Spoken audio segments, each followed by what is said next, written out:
Hello guys and welcome to Kaliko TV.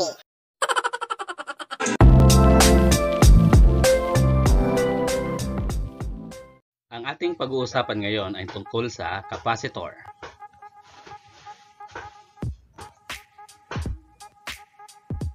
So, ang capacitor ay madalas na ikumpara sa battery.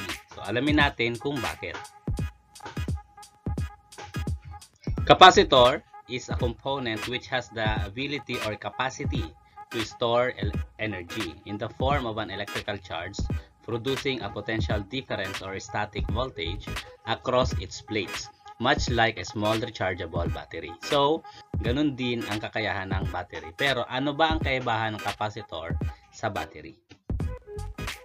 In its basic form, a capacitor consists of two or more parallel conductive metal plates which are not connected or touching each other, but are electrically separated either by air or by some form of a good insulating material such as wax paper, mica, ceramic, plastic, or some form of a liquid gel as used in electrolytic capacitors. Okay. The insulating layer between a capacitor's plates is commonly called the dielectric. Basic construction and symbol for a parallel plate capacitor is given as. So, ito ang symbol or ng capacitor. Kapag dinrawing natin ang symbol ng capacitor sa circuit ay ganito ang kalalabasan. Dalawang vertical line and dalawang horizontal line. And then may space. So, dito naka-place ang dielectric. So, paano natin malalaman ang laman ng capacitor? So, meron tayong tinatawag na capacitance of a capacitor. Capacitance is the electrical property of a capacitor and is the measure of a capacitor's ability to store an electrical charge onto its two plates, with the unit of capacitance being the farad, abbreviated to letter F, named after the British physicist Michael Faraday. Okay, so para malaman natin ang laman or to measure the capacitor's ability to store, so capacitance ang ating ginagamit.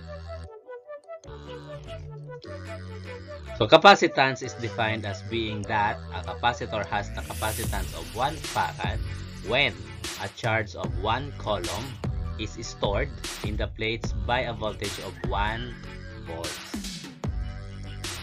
Note that capacitance C is always positive in value and has no negative units. However, the farad is a very large unit of measurement to use on its own, so submultiples of the farad are generally used, such as microfarads, nanofarads, and picofarads, for example. So, ito yung mga standard of units for capacitance.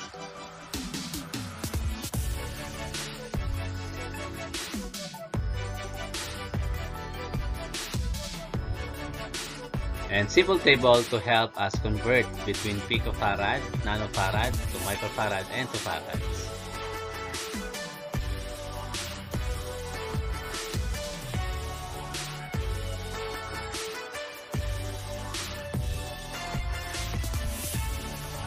Ano naman ang relationship ng capacitance and charge? Capacitors consist of two parallel conductive plates, usually a metal, which are prevented from touching each other, separated by an insulating material called the dielectric. So when a voltage is applied to these plates, an electrical current flow charging up one plate with a positive charge with respect to the supply voltage and the other plate with an equal and opposite negative charge. Ang ibig sabihin nito, kapag meron ng voltage na or applied voltage doon sa plates, ang nangyayari, yung current na dumaloy doon ay china-charge niya yung isang plate ng positive and yung isang plate ng opposite na negative charge with respect to the supply voltage. Then, a capacitor has the ability of being able to store an electrical charge, or the symbol is Q, units in coulombs of electrons. When a capacitor is fully charged, there is a potential difference or PD between its plates, and the larger the area of the plates and or the smaller the distance between them, known as separation, the greater will be the charge that the capacitor can hold and the greater will be its capacitance.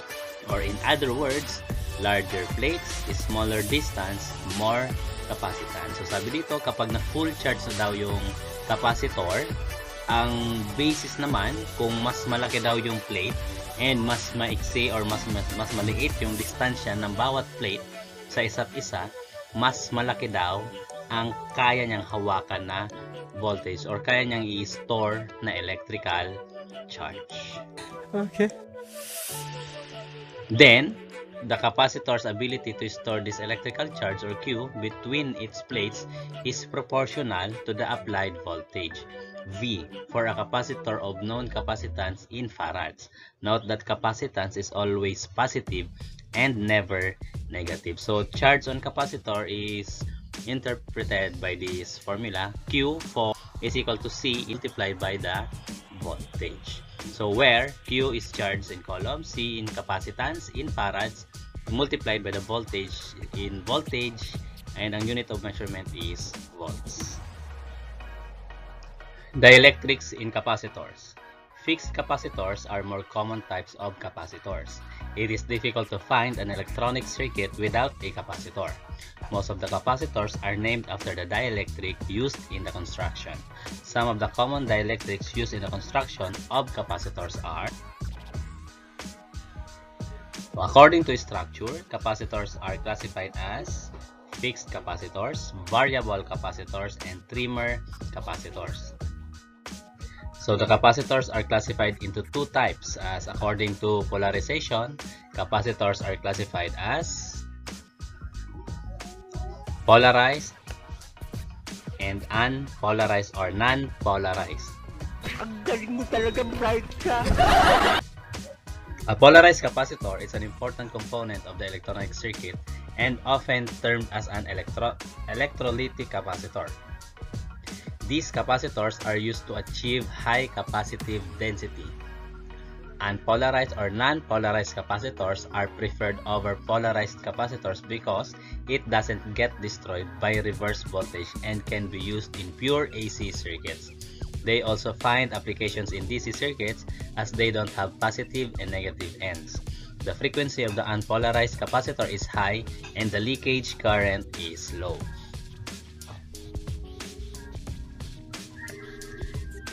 Types of capacitors. Capacitors are categorized into two mechanical groups: fixed capacitors, consisting of fixed capacitance value, and variable capacitance with variable capacitance value.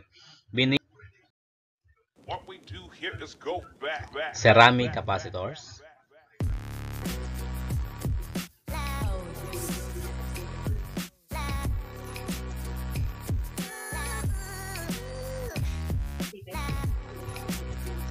Class 1 ceramic capacitors. These capacitors are considered to be the most stable capacitors with linear characteristics. Class 2 ceramic capacitors. These capacitors perform better for volumetric efficiency, but their accuracy and stability are at stake. They find applications in coupling and decoupling. Class 3 ceramic capacitors. These capacitors have high volumetric efficiency with low accuracy and low dissipation factor. They are used in decoupling. Will you please repeat it? Tantalum capacitor.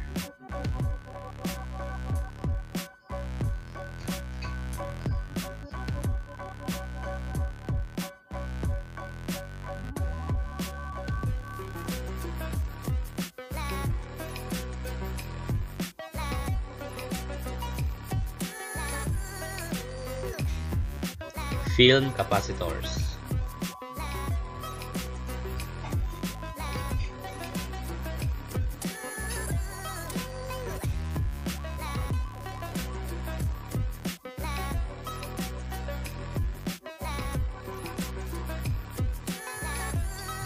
Types of film capacitors. Depending on the dielectric material used and applications, the following is the classification of the film capacitor. Heavy-duty snubber capacitors, SMD style capacitors, axial type capacitors, radial type capacitors, power film capacitors.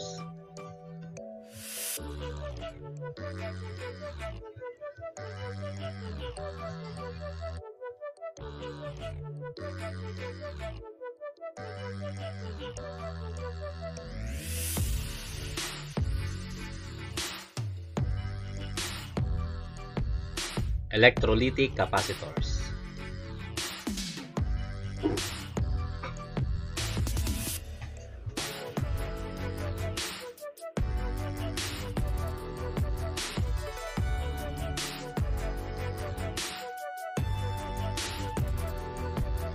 Aluminum electrolytic capacitors, aluminum oxide or dielectric.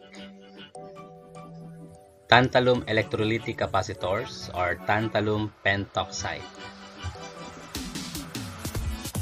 Niobium electrolytic capacitors or niobium pentoxide. Vapor capacitors.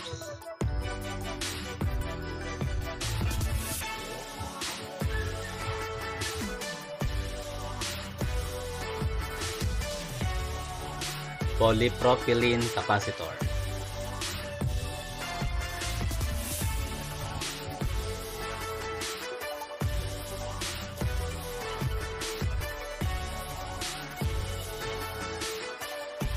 Polycarbonate capacitor.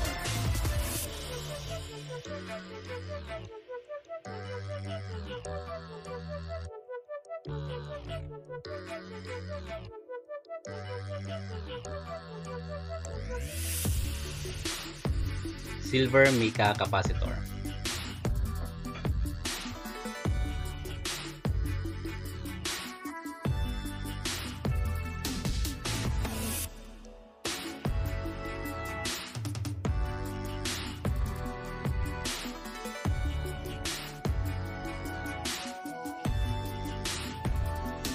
And super capacitors.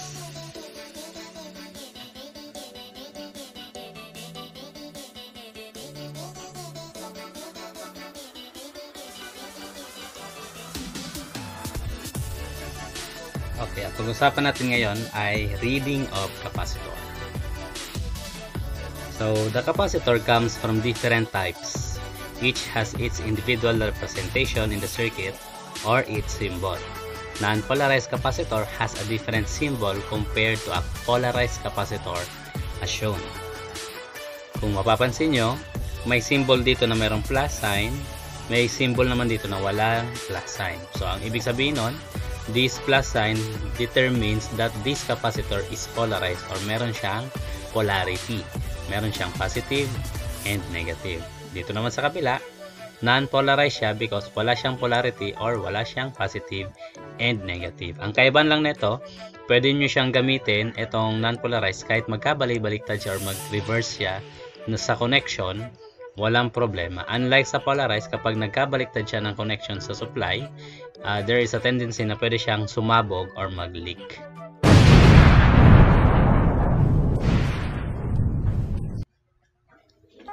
So, reading of capacitor capacitance. So, all capacitors come with a color combination to identify its capacitance value. The capacitor color code system was used for many years on unpolarized polyester and mica molded capacitors. This system of color coding is now obsolete, but there are still many old capacitors around. So, sabi dito, dati daw ang pag-identify ng capacitance ng capacitor ay through color code system. Para siyang resistor.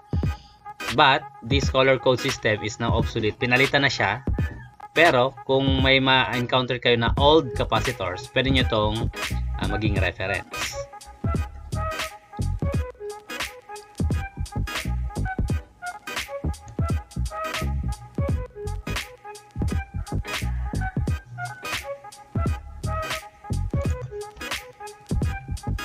Okay, nowadays, small capacitors such as film or disc types conform to the BS1852 standard and its new replacement BSEN 60062, where the colors have been replaced by a letter or number coded system.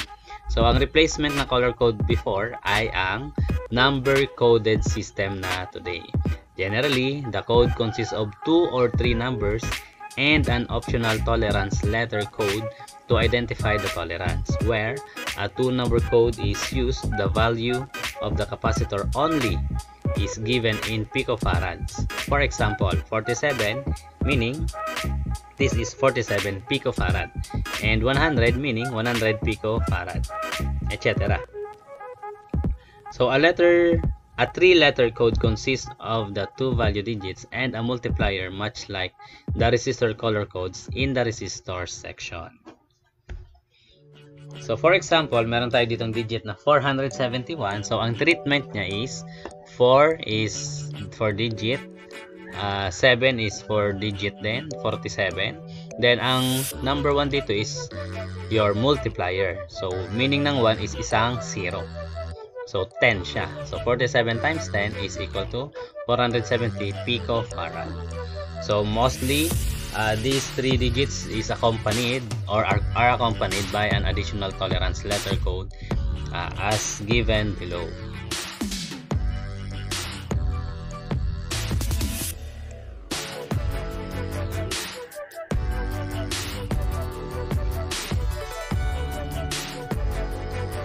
The capacitor on the left is of a ceramic disc type capacitor that has the code 473J printed onto its body. Then, the 4 is equal to the first digit, the 7 is the second digit, the 3 is the multiplier in picofarads, PF, and the letter J is the tolerance. And this translates to 47 picofarad times 1,000 or 3 zeros, and it is equal to 47,000 picofarad. Or pwede natin siyang i-convert to nanofarad, magbabawas lang tayo ng 0. So 47 nanofarad, or pwede ulit natin siyang i-convert to microfarad. Itong kalalabasan niya, 0.047 microfarad. Then the J indicates a tolerance of plus or minus 5%. Kunin natin ang value na 104 sa code. Then, tignan natin kung paano naging 100,000 ang value niya sa picofarad, nanofarad is 100, and microfarad is 0.1. Okay. By taking 104 as an example, the first 2 number, 1 and 0, will be treated as digit. So, makakabuo tayo ng number na 10. Then, yung third digit ay ang multiplier natin, meaning neto is 4 zeros. So, 10,000 siya. Yun ang imumultiply natin sa 10. So, 10 times 10,000 is 100,000 in picofarad. Then, to convert this one to nanofarad, the answer will be 100 nanofarad because you will move 3 decimal places to the left. Okay? Mag-move tayo ng 3 decimal places pabalik or papunta sa kaliwa. Kaya nakuha natin ng 100 nanofarad. And kung gusto naman natin siyang i-convert to 1.1 microfarad, ang gagawin natin is move natin pa ng 6 decimal places to the left. 1, 2, 3, 4, 5, 6. Kaya makakuha natin ang 0.1 microfarad. Okay, the following pictures are example of reading a capacitor of different types. Alright, so sana may natutunan kayo sa lesson natin for today. And see you guys sa next video. Goodbye!